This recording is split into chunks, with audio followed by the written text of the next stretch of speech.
안녕하십니까. 새롭게 시작한 뉴 아주 3D 오늘 두 번째 주 시작하도록 하겠습니다. MZ 기자들이죠. 우리 두 분의 기자 인사해 주실까요? 네, 안녕하세요. 윤혜원 기자라고 합니다. 네, 안녕하세요. 권성진 기자입니다. 지난 9월부터 아주경제신문에 새로운 기자로 들어왔는데요. 다 MZ 세대 맞죠? 아, 맞습니다. 네, 맞습니다. 저는 뭐 거리가 있는 세대고 새로운 어떤 언론계 그리고 미디어 그 환경과 문화를 많이 바꿀 것으로 기대하고 있습니다. 그런 점에서 저희 뉴 아주 3D도 MZ 기자들과 새롭게 문을 연 거고요. 자, 오늘 첫 번째 주제 들어가 보겠습니다. 그 대통령 후보, 경선 후보들을 따라다니느라고 우리 MZ 기자들도 굉장히 바쁘죠? 아, 네. 정신이 없습니다. 먼저 우리 윤혜원 기자, 네. 윤석열 그 후보, 예비 후보가 국립현충원 간 현장을 따라갔다면서요? 네, 맞습니다. 지지자들을 비롯해서 굉장히 많은 인파가 몰려가지고 저희도 조금 당황을 했었고요. 기자들도 꽤 많이 몰렸던 걸로 기억을 합니다. 윤석열 후보도 그렇고 타사 기자들도 다 차를 끌고 왔더라고요. 그래서 아하. 거기서부터 좀 느낌이 안 좋았는데 전직 대통령 네 분의 그 묘소가 그 현충원 가뜩이나 넓은데 막 이곳저곳 포진해 있어서 힘들었죠, 따라다니느라고. 자, 그럼 첫 번째 갔던 박정희 전 대통령 그 묘역에 그때 좀 해프닝이 좀 있었죠? 네. 그때 언론 보도에는 박정희 대통령 지지하는 지지자들이 윤석열 예비 후보한테 막 어마어마한 인파가 몰려서 막 그 꾸짖는 그런 네. 장면처럼 보였거든요. 네. 근데 그 정도까지는 아니었던 거죠. 네, 저희가 인원수로는? 제가 막이로는요. 네. 근데 뭐 어떤 그 항의를 하던가요? 박근혜 전 대통령을 석방하라라는 내용이었는데요. 약간의 욕설이 섞여가지고 뭐 무슨 욕했어요? 지금 어차피 저희가 방송에는 삐처리하니까 그냥 쭉 한번 야이 박근혜 보내놓고 여기가 어디라고 와 이런 식으로 막 박정희 전 대통령 볼 뭐 있느냐 그러니까 이런 식으로 얘기를 했던 걸로 기억을 합니다. 네. 그때 이제 윤석열 후보의 반응 네. 어땠어요? 그냥 묵묵히 그냥 걸어갔습니다. 별 계속. 반응 없이 그냥 네네네. 걸어갔고요. 네. 권성진 기자 같은 경우에는 원희룡 후보 며칠 전에 마크했다면서요? 예, 저는 어제 원희룡 후보 도보행진 과정에서 제가 마크를 담당했습니다. 어제 같은 경우에는 이제 화요일. 예, 맞습니다. 대장동 게이트 관련해서 특검을 촉구한다면서 대장동부터 이제 청와대까지 43km를 원희룡 후보가 직접 걸어서 가는 그런 일정이었습니다. 행진을 그렇게 하면 지나가는 시민들이나 그 뭐라고 뭐 반응이 있었을 텐데 어땠어요? 적어도 제가 봤을 때는 다 이렇게 뭐 좋은 반응들이었습니다. 격려하고 꼭 대통령 되세요 이런 좋은 말들. 강남 서초까지 쭉 이어지는 길이 워낙에 국민의힘 지지세가 또 큰 지역이니까 그런 것도 있을 거예요. 원희룡 후보가 체력왕 뭐 이런 별명이 맞긴 한가요? 예, 저는 두 가지 부분에서 그렇게 느꼈습니다. 첫 번째는 원희룡 후보 캠프 측의 젊은 사람보다 원 후보가 더 지치지 않는 모습을 보여줬고 두 번째는 원 후보 쪽 사람들이 이제 일정보다 20분 정도 늦어졌다 이렇게 계속 사인을 보내니까 원 후보가 그러면 쉬지 말고 쭉 가자 해가지고 한 번도 안 쉬고 물 한 모금 안 마시고 목적지까지 가는 모습을 볼 수가 있었습니다. 그래요? 체력 대단하네요. 깜짝 놀랐습니다. 앞으로 정치부에 파견 가서 일을 하게 되면 그냥 단순히 후보 말하는 거 말고 그 주변에 여러 가지 일들이 많이 벌어지거든요. 그것도 꼼꼼히들 잘 지금 이렇게 보면 재밌을 것 같습니다. 네. 네, 알겠습니다. 노태우 전 대통령이 지난주 사망했는데요. 노태우 전 대통령 장례식과 그 분향소 취재를 두 분이 이제 한 걸로 저는 들었고, 자 먼저 노태우 전 대통령 사망 관련해서 기본적인 부분 좀 짚고 넘어가죠. 예, 노태우 전 대통령은 지난주 화요일에 생을 마감했습니다. 사인은 다계통 위축증으로 인한 이제 노환 이렇게 보시면 될 것 같습니다. 다계통 위축증 좀 발음하기도 힘든데 어떤 병이에요? 파킨슨병의 일환이라고 보시면 될 것 같습니다. 움직이기 불편한 어떤 시간들을 꽤 오래 보낸 걸로 알고 있는데, 예, 맞습니다. 그렇게 투병한 기간도 굉장히 오래됐죠? 예, 현재까지 알려진 거로 20년 정도 투병한 것으로 알려져 있습니다.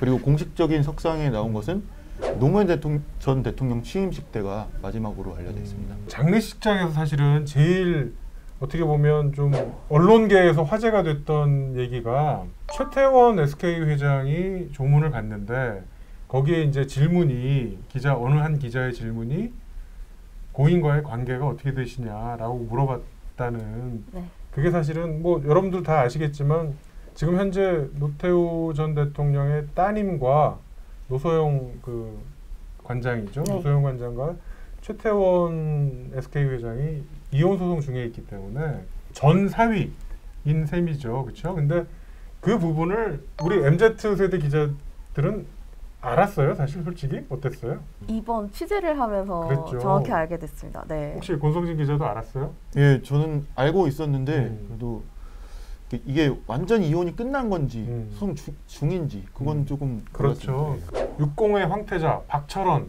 그 전에 알았어요?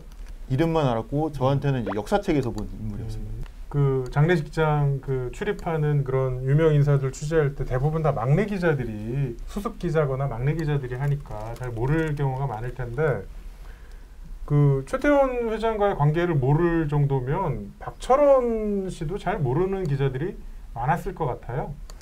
예, 그래서 박철원 씨가 나왔을 때 음. 이렇게 앞에 기자들이 다 못 알아보다가 음. 앞에 있는 한 기자가 선생님 조남이 어떻게 되십니까? 아 라고 그렇게 물었습니다. 물어봤어요? 예. 아. 그랬더니 이제 박철원 씨가 나 박철원인데요 라고 하니까 그때서야 이제 구름같이 기자들이 몰려들고 일단 녹취하거나 아니면 받아줬고 나중에 검색을 해보는 아 예, 일단은 적어놓고 예. 나서 일단은 놓칠 수 없으니까 일단 적고 그랬군요. 예. 노태우 전 대통령 장례식장에서는 그런 여러 가지 해프닝들이 참 많이 있었던 것 같아요. 왜냐하면 오랜 기간 투병을 했기 때문에 일선 어떤 언론에서도 많이 다루지 않았고 그래서 여러 가지 좀 애로가 좀 있었던 걸로 보입니다. 서울시청 앞에 그 분향소도 따로 취재를 현장을 갔었죠? 예, 맞습니다. 저는 분향소 앞에도 다녀왔는데요. 시청 앞 광장의 분향소는 생각보다 썰렁하고 좀 분위기는 냉담했습니다. 국가장이면 보통 조문하는 사람들이 이렇게 행렬이 좀 있는 편인데 예. 보통 근데 그런 행렬 줄 서 있거나 그런 것도 없었던 거죠? 예, 전혀 없었습니다. 그래서 제가 오후 12시쯤에 갔는데 그 앞에 놓여진 국화통 10개가 비어있는 게 하나도 없었습니다. 그만큼 그 전에 인파도 많지 않았다는 것을 짐작해 볼 수 있었습니다. 네, 우리 두 분 MZ 기자들 정치 현장 취재하느라 고생 많았고요. 앞으로도 더 재밌고 기사에 나오지 않는 그런 정치 현장 얘기 전해주시고요. 자, 다음 주제는 우리 새로운 또 MZ 기자들 두 분과 함께 하겠습니다. 세 번째 주제는요. 저와 우리 MZ 기자들이 야심차게 준비한 기획 칼럼에 대한 얘기입니다. 취준생 정부 지자체 지원 정책 과연 제대로 되고 있나? 제가 이렇게 온라인으로 칼럼을 이미 게재를 했고요. 그 칼럼 많이 읽어주시면 감사하겠고 그 칼럼 내용에 대해서 우리 직접 취재한 MZ 세대 기자 두 분 모셨습니다. 인사해 주시죠. 네, 안녕하십니까. 아주경제 조강희 기자입니다. 반갑습니다. 안녕하십니까. 최태원입니다. 자, 먼저 제일 큰 부분을 차지한 걸로 취재가 됐던 중앙정부가 취업준비생한테 해주는 지원, 그게 뭐가 있어요? 청년 구직활동지원금이라는 제도입니다. 청년 구활금. 예, 흔히 말하는 구활금인데요. 올해는 이게 이제 국민취업지원제도라고 그래가지고 기존의 구활금과 그리고 취업성공 패키지가 합쳐져가지고 1유형과 2유형으로 나눠서 좀 더 많은 사람들이 혜택을 볼 수 있는 제도로 바뀌었는데 근데 그게 이제 작년까지만 해도 소득 기준, 그러니까 중위소득 120%에 해당되는 이하에 해당되는 취준생한테는 다 줬잖아요. 네, 맞습니다. 근데 그게 올해 바뀌면서 재산 기준이 추가가 된 거잖아요. 예, 예. 그러면 그 혜택을 받을 수 있는 사람이 줄어들 수밖에 없겠네요. 소득 기준으로는 그렇게 줄었는데 대신에 여기서는 이제 또 추가로 한 게 그 소득 기준은 안 되지만 가령 이제 취업을 한 6개월 정도 했다가 쉬고 있는 지원생들이 이제 지원할 수 있는 유형이 하나 또 생겼고요. 그리고 50만 원 6개월을 받는 구활금이 아니라 취업 성공 패키지라 그래가지고 취업을 했을 때 받을 수 있는 혜택 이거를 이제 나중에 인증을 하면은 또 활동금 같이 성공 뭐 패키지라 그래서 성공 금액을 주는 게 있습니다. 중위소득이 아니라 좀 다른 좀 완화된 기준으로 범위를 좀 넓혀가지고 제도가 조금 바뀌었습니다. 지금 현재 그게 시행 중이기 때문에 실제적으로 혜택을 받는 취준생들이 늘어날지 줄어들지 그 부분은 좀 단언하기가 좀 어려운 상황이죠. 예, 단언하기는 어려울 것 같습니다. 쉽게 말해서 예전에는 중위소득에 그 해당이 되면 120% 이하에 해당이 되면 다 줬는데 예. 지금은 이제 재산상의 어떤 그런 기준이 생겼다라는 게 크게 바뀐 군요. 어쨌든 예. 광역 지자체도 한번 조사해봤죠. 대부분의 지자체들이 공통적으로 면접 정장 대여 그리고 뭐 공부를 하거나 아니면 뭐 면접 연습을 할 수 있는 공간을 제공을 하고 그리고 마지막으로는 심리 상담 같은 부분이 있었습니다. 그 중에서 좀 눈에 띄는 지자체는 어디가 있을까요?